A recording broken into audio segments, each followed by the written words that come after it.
Hello everyone. Today I discuss the new topic of this chapter, property of the bulk matter.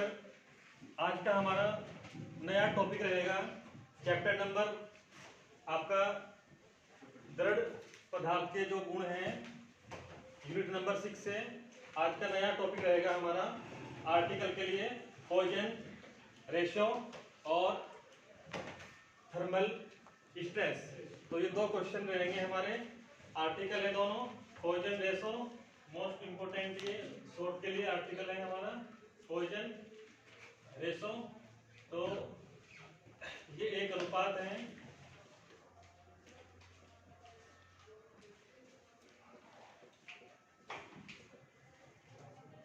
इसको define करेंगे हम।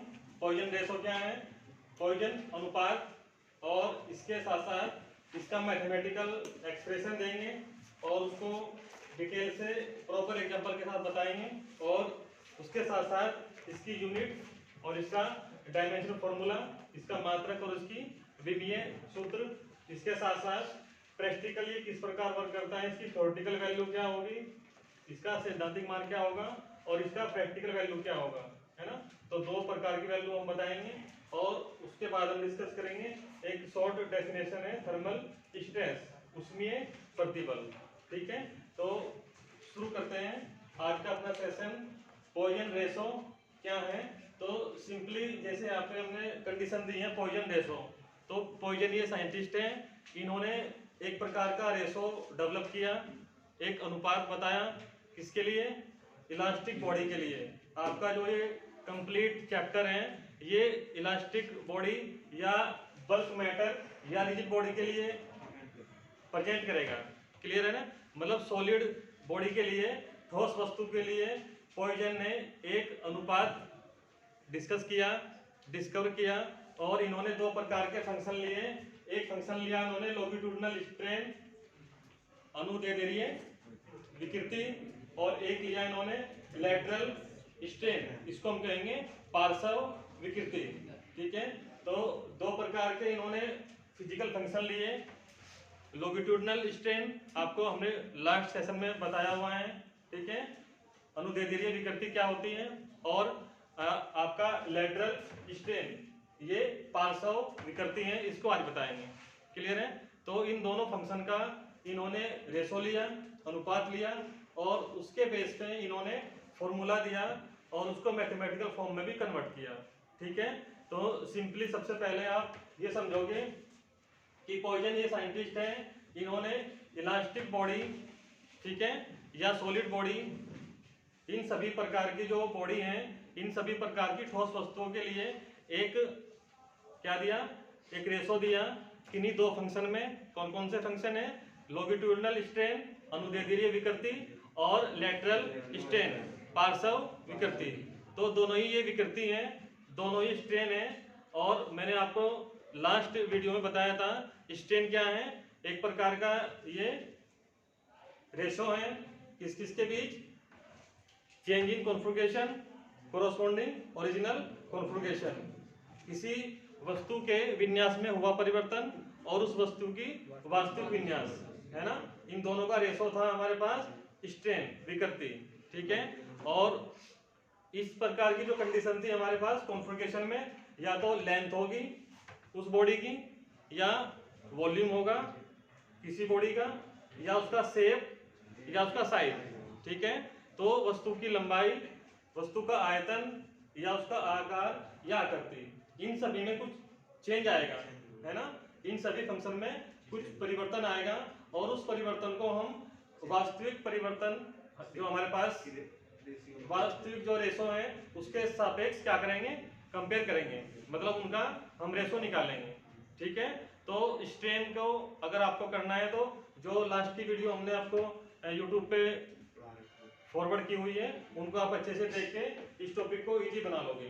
Clear है, तो poison ये scientist हैं, इन्होंने दो फंक्शन है हमारे पास, लॉन्गिट्यूडिनल स्ट्रेन और लैटरल स्ट्रेन, इन दोनों के बीच एक रेशो बनाया, और उसको इन्होंने एक फॉर्मूला इक्वेशन नंबर ए में जो हमने यहाँ पे सॉल्व भी किया है, इसके अकॉर्डिंग कन्वर्ट करके इन्होंने मैथमेटिकल फॉर्म में भी इसको लिया हुआ है। ठीक है, ये एज ए आर्टिकल पूरा क्वेश्चन चलेगा और ये न्यूमेरिकल के लिए भी स्पेशल आर्टिकल है। क्लियर है? तो आओ शुरू करते हैं। जो स्पेशल टर्म्स है हमारे पास इस क्वेश्चन के लिए, पॉइजन रेशो मींस पॉइजन अनुपात। तो पहली कंडीशन हमें दी है, when A deforming force is applied at the free end of A suspended wire of length small L and radius capital R. ठीक है, सिंपली जो मीनिंग है हमारे पास, हमने कहा कि जब हमारे पास कोई एक ऐसा वायर है, सॉलिड वायर है, जो क्या है, free end of A suspended, मतलब उसका एक एंड फ्री है और एक एंड क्या है, सस्पेंड है, बंधा हुआ है। क्लियर? एक एंड क्या है, बंधा हुआ है और एक एंड क्या है उसका, फ्री है, मतलब मुक्त है। क्लियर? इस प्रकार से हमने उसको एग्जांपल में बताएंगे। क्लियर? ये एक एंड इसका सस्पेंड हो गया, ऊपर से बंधा हुआ है, और एक एंड क्या मानेंगे, फ्री। तो इन दोनों केस के लिए क्या करेंगे, एक डिफॉर्मिंग फोर्स अप्लाई कराएंगे। क्या कराएंगे? डिफॉर्मिंग फोर्स, जिसको हम बोलते हैं एक्सटर्नल फोर्स। तो जब हमारे पास इस प्रकार की कंडीशन आएगी तो मैं इसके ऊपर एक बाह्य बल लगाऊंगा, वो भी किस फॉर्म में लगाऊंगा, लॉन्गिट्यूडिनल कंडीशन में, है ना, अनुदैर्ध्य अवस्था में। इसकी जो निचली सतह है, ठीक है ना, उसके अलोंग लगाऊंगा। ठीक है ना। आपका जो ये लॉन्गिट्यूडिनल स्ट्रेस था, हमने आपको बताया था अनुदैर्ध्य प्रतिबल। तो अनुदैर्ध्य प्रतिबल में हमने ये कंडीशन ली थी कि जब किसी भी वस्तु के किसी एक सिरे के अनुदिश हम विरूपक बल या बाह्य बल क्या करते हैं, आरोपित करते हैं, तो उस वस्तु की किसी एक दिशा में क्या होता है, थोड़ा परिवर्तन आ जाता है। ठीक है, तो वो कंडीशन हमारे पास प्रतिबल के लिए थी, स्ट्रेस के लिए थी। हम यहाँ पे कंडीशन किसके लेंगे, फॉर द स्ट्रेन। ठीक है, तो इस प्रकार जब हम एग्जाम्पल की बात करेंगे तो इजी बन जाएगा हमारा टॉपिक। हमने पहली कंडीशन तो ये दी है कि when A deforming force is applied at the free end of A suspended wire of length L and small and radius capital R. Suppose that ये हमारे पास कोई वायर है और इसकी लेंथ कितनी है, स्मॉल एल है, और इसकी जो रेडियस है वो कितनी है, कैपिटल आर, और जो उसका डायमीटर है वो डी। ठीक है ना। तो इस प्रकार दो कंडीशन हमें इस प्रकार लेनी है। उसके बाद then it's length increases by delta L but it's radius decreases by delta R. तो जैसे ही हम ये कंडीशन अप्लाई करेंगे प्रैक्टिकली, तो उस समय क्या होगा, अगर हमने लॉन्गिट्यूडिनल स्ट्रेस या डिफॉर्मिंग फोर्स या एक्सटर्नल फोर्स, कोई बाह्य बल या विरूपक बल, ठीक है, हमने क्या किया, अप्लाई किया इसके फ्री एंड पे, तो क्या होगा, इसकी लेंथ क्या होगी, बढ़ जाएगी, और रेडियस क्या होगी, डिक्रीज हो जाएगी। तो ये दो हमारे फंक्शन चलेंगे कॉमन इस टॉपिक में। ये टॉपिक आपका इजी बन जाएगा। जब भी किसी नॉर्मली हमारे पास कोई वायर है और उसकी कोई लेंथ है एल और उसकी रेडियस है आर, अगर हमने उसकी किसी एक एंड पे फोर्स अप्लाई किया तो उसकी लेंथ में क्या आएगा, चेंज आएगा, लेंथ बढ़ जाएगी और रेडियस घट जाएगी। ठीक है, तो ये कॉमन फैक्ट है इस टॉपिक के लिए। तो हमने वही कंडीशन दी है कि एक डिफॉर्मिंग फोर्स हमने अप्लाई करा है किसी भी फ्री एंड पे, है ना, ये कोई मुक्त सिरा है किसी तार का, है ना, सॉलिड वायर का। ठीक है, ये हमारे पास कोई वायर है जिसकी लेंथ ऑलरेडी स्मॉल एल है और रेडियस कितनी है, आर। तो प्रैक्टिकली जब हमने इसको वर्किंग में लाएंगे तो इसकी लेंथ क्या हो जाएगी, इंक्रीज हो जाएगी, बढ़ जाएगी। ठीक है, कितनी बढ़ी है, डेल्टा एल, और बट इट्स रेडियस डिक्रीजेज, जो उसकी त्रिज्या है वो क्या होगी, त्रिज्या घट जाएगी, कितनी, डेल्टा आर। क्लियर है ना। तो now two types of the strains are produced by a single force. तो एक सिंगल फोर्स है ना, कौन सा फोर्स है वो, डिफॉर्मिंग फोर्स। एक बाह्य बल से दो प्रकार के स्ट्रेन विकृति, जिन्हें हम कहेंगे, वो डेवलप होते हैं। क्लियर, एक ही बल से दो प्रकार की विकृति उत्पन्न हो जाएंगी और जिनको हम यहाँ पे रिप्रेजेंट भी करेंगे। पहली कौन सी है हमारे पास, फर्स्ट है दैट इज लॉन्गिट्यूडनल स्ट्रेन, इसको हम कहेंगे अनुदैर्ध्य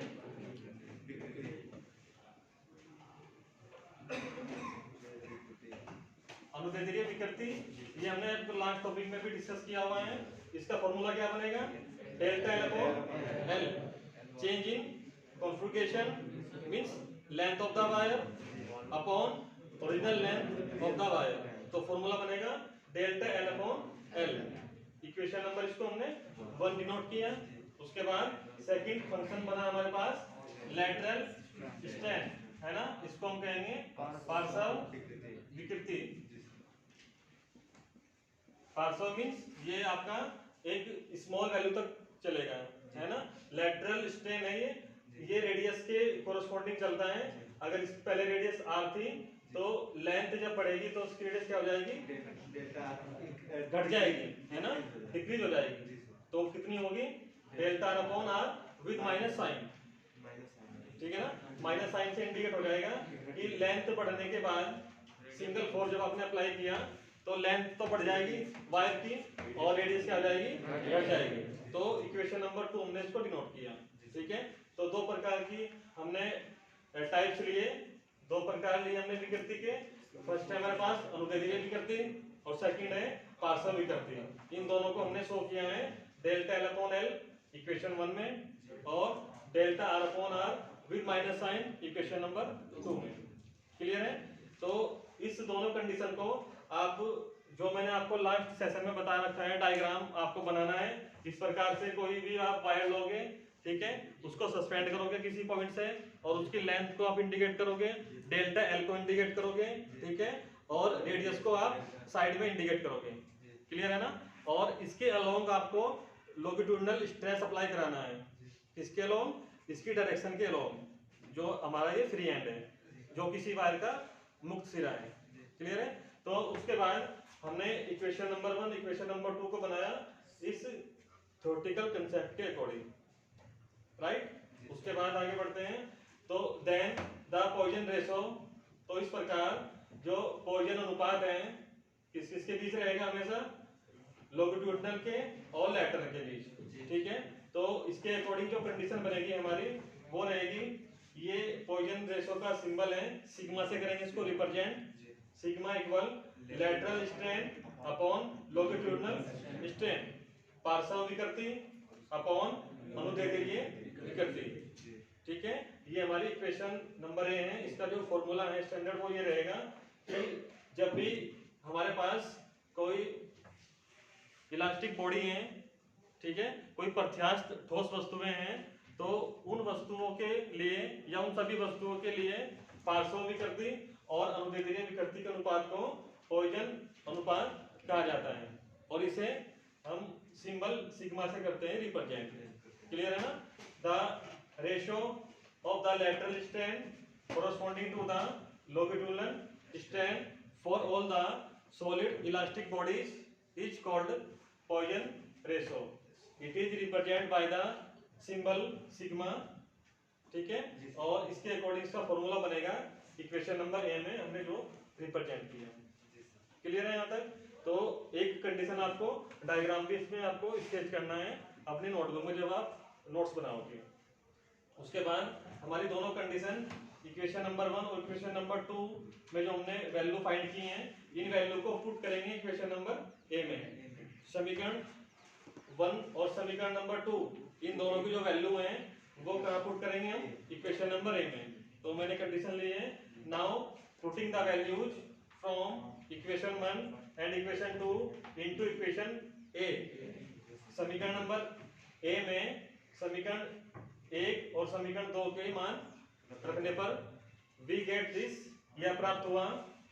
क्या मिलेगा हमें, सिग्मा इक्वल पहले रहेगा लैटरल स्ट्रेन, वो कितना है, डेल्टा अपॉन आर है विद माइनस साइन, तो ये बनेगा minus delta upon R upon, अब है लॉन्गिट्यूडिनल स्ट्रेन, तो इसकी वैल्यू कितनी है, डेल्टा एल अपॉन एल, तो ये रहेगा delta L upon L. Clear है। इसको हमने क्वेश्चन नंबर 4 डिनोट किया।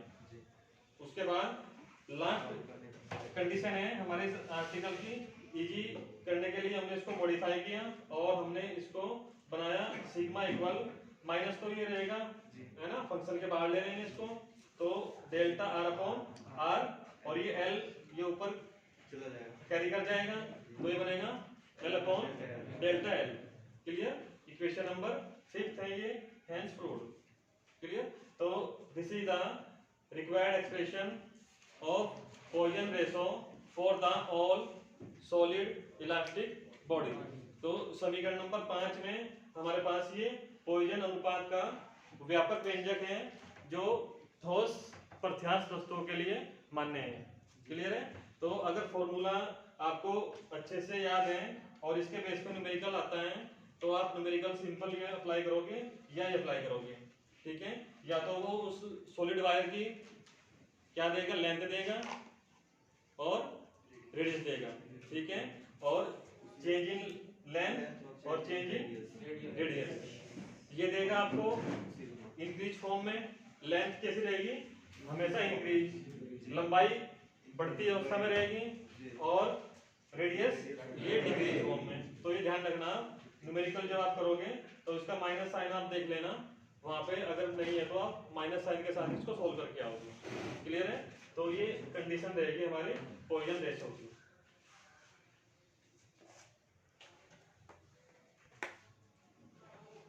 तो इस प्रकार इक्वेशन नंबर 5 तक हमें इसका ये आर्टिकल देना है और इसमें डायग्राम में आपको स्केच करना है। अब बात आती है इसका जो वॉल्यूम है उस पर क्या इफेक्ट पड़ेगा, क्योंकि लेंथ की हमने बात की है, लेंथ बढ़ जाएगी, रेडियस घट जाएगी। ठीक है? बट अगर हम इन्हें अपने स्ट्रेस और स्ट्रेन, प्रतिबल और विकृति के जो हमारे पास टाइप है उनसे के साथ कंपेयर करें तो उसमें क्या इफेक्ट आएगा। तो सपोज दैट मैं आपको बोलता हूँ कि ये हमारे पास कोई वायर है, इसकी लेंथ है, ठीक है, जो बढ़ रही है और इसकी रेडियस घट रही है, तो इसका वॉल्यूम क्या रहेगा, will be the not change. भाई आयतन तो उसका नहीं बदलेगा ना, आप लेंथ बढ़ा रहे हो, इसका शेप और साइज चेंज होगा और इसका वॉल्यूम में कोई चेंज नहीं आएगा। ठीक है? तो जब भी आप इस प्रकार की कंडीशन देखोगे किसी भी वायर के लिए, तो वो क्या रहेगा, हाइड्रोलिक आपका जो केस था उसके अपोजिट रहेगा, क्योंकि इसकी वॉल्यूम तो सेम रहेगा, है ना, उसमें कोई चेंज नहीं आएगा, इसकी शेप, इसका जो आकार है और वो क्या हो जाएगा, चेंज हो जाएगा। तो इसमें कंफ्यूज मत होना, बस सिंपल आपको डायग्राम इसमें किसी वायर के लिए लेना है, सॉलिड वायर के लिए। क्लियर? अब बात करेंगे इसकी यूनिट की।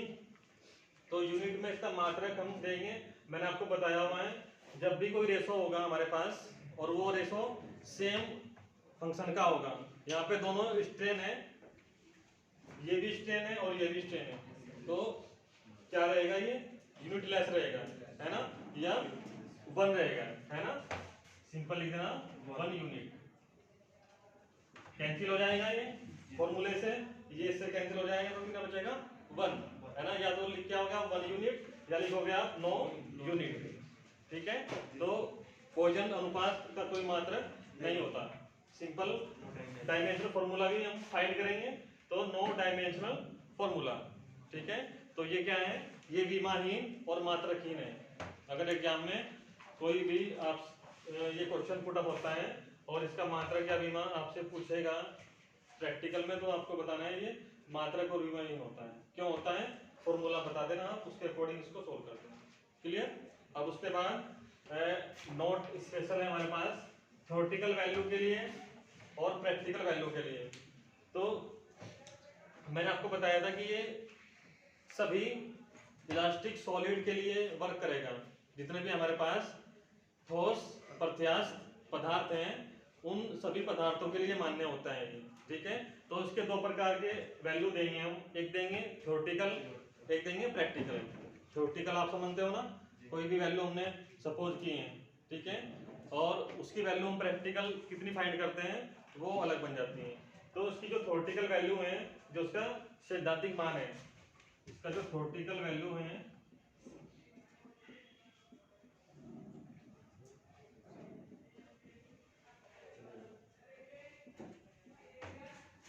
Theoretical value of the Poisson ratio for all the substance, all means सभी, सब्सटेंस मीन्स पदार्थ, तो सभी पदार्थों के लिए बात हो रही है। और पदार्थ कैसे हैं हमारे? इलास्टिक हैं, है ना, सॉलिड हैं या इलास्टिक हैं, ठोस और प्रत्यास्थ पदार्थ हैं, ठीक है।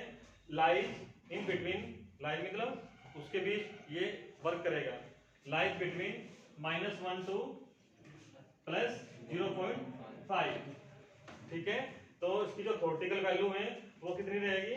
-1 से +0.5 तक रहेगी। और इसका मात्रक तो कुछ नहीं है ना, तो इसलिए ये हमें ऐसे ही शो करना है, -1 से 0.5 तक इसकी रहेगी थ्योरेटिकल वैल्यू। बट लेकिन जो प्रैक्टिकल वैल्यू है इसकी, है ना, प्रायोगिक जो मान है, प्रायोगिक जो इसकी वैल्यू है वो किस किस के बीच रहेगा? Lies in between the 0 to 0.5, ठीक है। ये प्लस का है, ध्यान रखना। तो 0 से लेके कहां तक रहेगा? वो 0.5 तक। समझ में आ रहा है ना? तो अब जो मैंने आपको कंडीशन दी थी, मैंने आपको केस दिया था कि अगर मैंने किसी भी वायर के लिए कोई फोर्स अप्लाई किया, ठीक है, तो सिंपल सी बात है, इसकी लेंथ बढ़ेगी और इसकी रेडियस घटेगी, यही है ना। इसका उल्टा तो नहीं होने का। तो जो इसकी नेगेटिव वैल्यू है, ये वैल्यू नेगेटिव वैल्यू, ये ऑलरेडी केस में आएगी, ये ऑलरेडी इस केस में आएगी। कोई भी केस हमारे पास ऐसा नहीं हो सकता कि हमने कोई ठोस वस्तु ली है और उसकी लंबाई बढ़ाने के बाद भी उसकी रेडियस ना घटे, ऐसा तो नहीं होने का। तो ये इम्पॉसिबल है। तो आपको पहचानना है, हमेशा ही माइनस साइन आएगा। क्यों? क्योंकि एक फंक्शन घट रहा है, एक फंक्शन घट रहा है, वो क्या है? रेडियस है। और एक फंक्शन बढ़ रहा है, तो वो क्या रहेगा? पॉजिटिव रहेगा। समझ रहे हैं ना? इसमें आप कंफ्यूज मत होना। अपने आर्टिकल के अकॉर्डिंग आपको इसकी थ्योरेटिकल वैल्यू भी लेनी है, वो हमेशा उसके अकॉर्डिंग आएगी जो आप करोगे। लेंथ अगर बढ़ेगी तो पॉजिटिव में काउंट होगी, और एक फंक्शन हमेशा घटेगा, वो माइनस में काउंट आएगा। क्लियर है? तो इसके अलावा कोई कंडीशन नहीं बनेगी। बट प्रैक्टिकली अगर हम करेंगे इसको, प्रैक्टिकली करने के लिए हमें क्या होता है? हमें हमेशा पॉजिटिव वैल्यू चाहिए होती है। क्या चाहिए होती है? Positive value. तो वो किसके बीच लाई कराएंगे हमेशा? 0 से 0.5, 0 से 0.5। समझ रहे हैं ना? क्यों? तीन वैल्यू आएंगे यहाँ पे, -1 आएगी, उसके बाद 0 आएगी, फिर 0.5 आएगी। तो प्रैक्टिकल में हम हमेशा पॉजिटिव वैल्यू को फॉलो करते हैं। क्लियर है ना? क्यों? क्योंकि किसी वायर के लिए अगर आप ये कंडीशन अप्लाई कराओगे, फोर्स लगाओगे, तो सिंपल सी बात है, लेंथ बढ़ेगी और रेडियस घटेगी। इसके अलावा दूसरा केस डेवलप नहीं होने का। अगर होता है तो फिर ये वैल्यू चेंज हो सकती है, ठीक है। बट ऐसा प्रैक्टिकली पॉसिबल नहीं है। क्लियर है? तो ये दोनों वैल्यू आप नोट कर लेना अपनी नोटबुक में। ये थ्योरेटिकल वैल्यू है, -1 से 0.5 के लिए है। क्यों है? वो आपके टॉपिक के अकॉर्डिंग है। और प्रैक्टिकल वैल्यू कितनी है? 0 से 0.5 तक। क्लियर? अब ये टॉपिक हमारा इस प्रकार से कंप्लीट हो। क्लियर?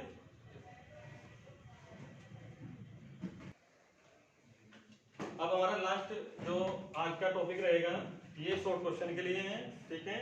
और ये आपका थर्मल स्ट्रेस, ऊष्मीय प्रतिबल, ठीक है। स्ट्रेस से मैंने आपको बताया है, स्ट्रेस कोई भी जब हमारे पास कंडीशन होती है तो हम किसी भी डिफॉर्मिंग फोर्स को उसके कोरस्पॉन्डिंग क्रॉस सेक्शन एरिया के अगेंस्ट अप्लाई कराते हैं, ठीक है। तो मैंने आपको बताया था P = F/A। तो ये कंडीशन रहेगी हमारे पास स्ट्रेस की। तो यहाँ पे बात है थर्मल स्ट्रेस की, ऊष्मीय प्रतिबल, ठीक है। तो थर्मल से मैंने आपको इससे पहले चैप्टर कराया था, हीट एंड थर्मोडायनेमिक्स कराया था ना। तो उसके अकॉर्डिंग यहाँ पे कंडीशन आएगी कि जब भी मैं किसी भी वायर का या किसी भी सॉलिड का क्या करूं, दो एंड से उसको फिक्स करूं। सपोज दैट ये लोअर एंड है और ये अपर एंड है। क्लियर? तो जैसे ही मैंने इन दोनों एंड्स को क्या किया, क्लोज किया या फिक्स किया, तो सिंपल सी बात है, इनका टेम्परेचर चेंज हो जाएगा? नहीं होगा। इस कंडीशन में अलग रहेगा। क्यों? जितना टेम्परेचर हम यहाँ से देंगे उतना फ्लो होके क्या हो जाएगा, रिमूव हो जाएगा, कन्वर्ट हो जाएगा ना। बट इस कंडीशन में अगर मैंने इसको फिक्स किया है दोनों एंड से, तो इस सॉलिड का या इस रोड का क्या हो जाएगा, temperature will be the change, ठीक है, या तो वो घटेगा या वो बढ़ेगा, यही कंडीशन होगी ना। तो ये आपका जो टॉपिक है इसमें बस आपको हल्का सा ये चेंज करना है, आपका थर्मल स्ट्रेस है। अभी तक तो हमने पढ़े हैं स्ट्रेस ओनली सॉलिड के लिए, अब भी बात सॉलिड की हो रही है, बट वो क्या है, थर्मल स्ट्रेस है। तो मैंने कंडीशन दी है force upon area of the cross section, है ना, ये वही है per unit cross section area of the body, ठीक है। तो इसमें जो बल है, बल कौन सा है, डिफॉर्मिंग फोर्स ही है ना, विरूपक बल ही है या बाह्य बल ही है, किसके सापेक्ष लग रहा है, वो किसी भी वस्तु के अनुप्रस्थ काट के क्षेत्रफल के सापेक्ष कार्यरत है, ठीक है। तो इन दोनों का अनुपात क्या कहलाएगा, थर्मल स्ट्रेस कहलाएगा। बट यहाँ पे जब हम इसको डिफाइन करेंगे, व्हेन ए सॉलिड रॉड या wire is fixed at the two ends, ठीक है, जब हम किसी छड़ या किसी ठोस पदार्थ के दोनों सिरे क्या कर देते हैं, बांध देते हैं, ठीक है, तो उस अवस्था में उस छड़ या रोड का जो उष्मीय ताप है वो क्या हो जाएगा, चेंज हो जाएगा, ठीक है। Thermal temperature will be the change. अब वो घट रहा है बढ़ रहा है वो डिपेंड कर रहा है कंडीशन के ऊपर। अगर हमने उसको कूल किया है और उसके बाद फिक्स किया है तो वो उसके बीच लाई करेगा, अगर हमने उसको हाई किया है और उसके बाद बाउंड किया है तो वो उसके बीच लाई करेगा, ठीक है। तो कहने के बाद ये जो उसका टेम्परेचर है उस रोड का क्या होगा, चेंज होगा, ठीक है। तो इसके अकॉर्डिंग हम उसको डिफाइन करेंगे कि उस बॉडी के ऊपर हम प्रतिबल लगा रहे हैं, इस प्रकार से हमने प्रतिबल लगाया, दोनों सिरे से उसको फिक्स किया, इसके अपर और लोअर एंड पे हमने इसके क्रॉस सेक्शन एरिया को हमने फिक्स किया, ठीक है। तो ये जो प्रतिबल लगेगा इसके साथ साथ इसका जो ताप में परिवर्तन होगा, ठीक है, और उस प्रतिबल लगाने के बाद उस वस्तु या उस रोड के ताप में हुए परिवर्तन को क्या कहेंगे हम, थर्मल स्ट्रेस, उसमें प्रतिबल कहेंगे, ठीक है। और इसको हमने इक्वेशन नंबर बी में रिप्रेजेंट किया है, फॉर्मूला बनाया है, हमेशा फॉर्मूला ये रहेगा force upon area of cross section, ठीक है, P बराबर F अपॉन A। तो फॉर्मूला बनेगा thermal stress equal F upon A, ठीक है। अब ये जो F अपॉन A है ये किस पर डिपेंड करेगा, मैंने आपको बताया है temperature, change in the temperature of the body, ठीक है। तो मैंने इसको अलग से भी लिखा है F upon A directly proportional to the delta theta. Theta क्या है यहाँ पे, ये उस ठोस वस्तु के ताप में हुआ परिवर्तन है, क्लियर। तो आप इसको अलग से नोट कर लेना, डेल्टा थीटा क्या है, उस ठोस या जो सॉलिड हमारे पास है, रोड है या वायर है, जो भी है, उसके ताप में हुआ उसमें परिवर्तन है डेल्टा थीटा, ठीक है। और एफ अपॉन क्या है, ये उसमें प्रतिबल है। तो इन दोनों का एक दूसरे के सापेक्ष क्या रहेगा, रिलेशन रहेगा, समझ रहे हैं ना भाई। जब हम ये प्रतिबल लगाएंगे तभी तो इनके बीच ताप में परिवर्तन स्थिर रहेगा, अदरवाइज नहीं रहेगा। तो ये एफ अपॉन ए क्या है, स्ट्रेस है, और ये क्या है डेल्टा थीटा, ये change in temperature of the rod या वायर, ठीक है। तो इसका जो फॉर्मूला बनेगा वो रहेगा F upon A is directly proportional to the delta theta. इसको कई बार हम ओपन करते हैं तो ये बन जाएगा एफ अपॉन ए, प्रोपोर्शनलिटी का साइन हटाने के लिए कोई कांस्टेंट लेंगे y अल्फा और ये